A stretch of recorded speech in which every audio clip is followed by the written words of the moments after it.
আমরা তাল্লুক মাল্লার দিকে যত বেশি আমরা গুরুত্ব দিব, তত বেশি আমাদের প্রত্যেকটা কাজ ভালো হবে। শরীয়তের দিকে আমাদের নজর থাকবে। প্রত্যেকটা কাজ, আমি যে একটা কথা বলতেছি তাকে, সেটা আমার শরীয়ত মোতাবেক হয় কি না, আমি যে কাজগুলো করতেছি। এইখানে একটা মুফতি সাহেব, মুফতি ফয়জুল্লাহ সাহেব রহমতুল্লাহ আলাইহির এক রেসালার মধ্যে একটা কথা লিখেছেন, আমরা সবাই সেটা শুনি, ইনশাআল্লাহ ফায়দা হবে। এক জামাতের মধ্যে মনে করেন 100 জন তালিব ইলম আছে। 100 জন তালিব ইলম সবগুলোর কিতাবের সাথে নিসবত আছে, তার মধ্যে 4-5 জন ছেলে দুর্বল, বাকি 95 ছেলে মনে করেন জিস্তিদাত, ইলমি তাকাদার মোতাবেক তার মধ্যে আমল পাওয়া যাচ্ছে, তারা ভালো। তাহলে এই রকম জামাত চালানোর জন্য মানুষ থেকে চাঁদা কালেকশন করা জায়েজ হবে। চাঁদা কালেকশন করা কি হবে? জায়েজ হবে।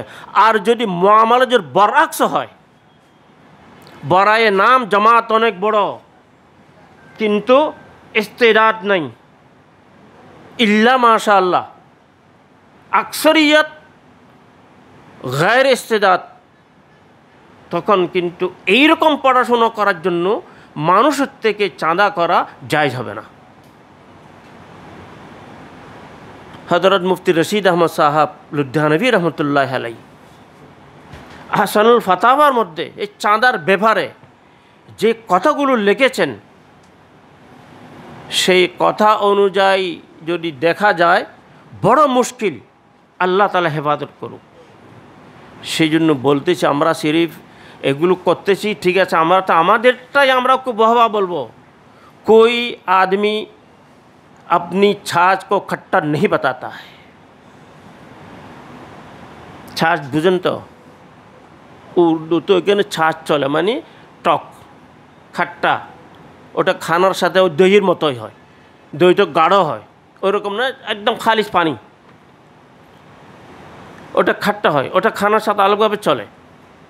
তো কেউ নিজের দইটাকে কি বলে না, খাট্টা বলে না। আরেকটা কথা হলো, আজকাল আমাদের কথা বলতেছি, दूध का जला हुआ छाछ से भी डरता है। दूध का जला हुआ मतलब कि गरम दूध पान करते हठाৎ করে জিভে লেগে গেল, তখন ওই ছাঁচ তো ঠান্ডাই হয়, ঠান্ডাকেও কী করে ভয় মনে করে। এইরকম অবস্থা অনেক দেখা যাচ্ছে। ভাই ফটো নেবেন না।